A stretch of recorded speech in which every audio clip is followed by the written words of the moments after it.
Yesterday was National Radio Day. The nation's broadcasters, past and present, sharing those pictures. Many of us adding fun to the process by displaying the really young shots of ourselves in studios with giant control boards, dingy-looking reel-to-reel machines, and double-paned windows that usually led to the nearby newsroom. Oh, that newsroom. That loud teletype machine that was kept alive by a ribbon of ink constantly wanting to be changed. And the paper? Oh, we went through a ton of paper with that teletype. In radio, the newsroom, they didn't love trees because they use so much paper. In my early days, the newsroom always smelled like smoke. And the stains on the carpet, was it really coffee or something stronger? The secrets that radio kept and still keep. Listeners don't need to know about the ratings world struggles. It's our mission to always get out there and strengthen the local relationship. Usually giving away money or music if you have a bumper sticker on your car. Hey, it's Arrow.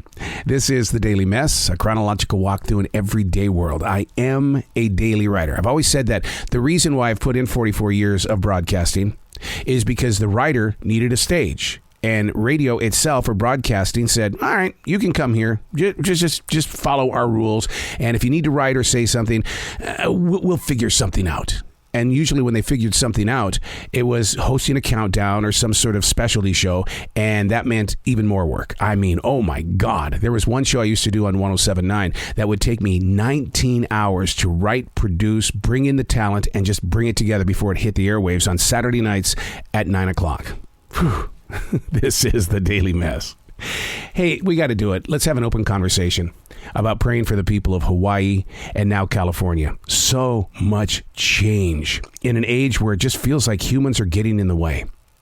Making things tough for California was a 5.1 earthquake that shook the state as Hillary was coming ashore. Next week, where will Mother Nature take her next swing? Is it too late to sit down and negotiate with the universe? I mean, real life isn't supposed to resemble a Hollywood movie. I mean, in a Hollywood movie, in the sequel, the city is wiped out, but it's been rebuilt. I've read stories where parts of Louisiana, New Orleans, are still broken after Katrina. Learning to live life one day at a time, calming down the expectations in the way of being okay with the 49-51 rule. You know what that is, right?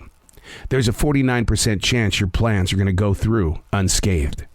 For some reason, it feels like everything is changing. And the old ways aren't in harmony with all things moving. This is one of the reasons why I'm a daily writer. It's not to document the history of where I've been and dear diary and oh, dear future reader. It's to take notes of where we are in this present place of now, to understand that, yes, this did happen. It is happening. What am I learning from it? Everything that is going on around us isn't coming with a book you can pick up at Barnes & Noble. We need to really physically start focusing in on survival. No, that's not a big word. That is a word that we need to put into our system of choices and figure out a path on what would happen if something did happen. If you are not physically prepared to survive, what's next? Suffering. Really, this would be a great time for you to pick up a notebook and just take notes.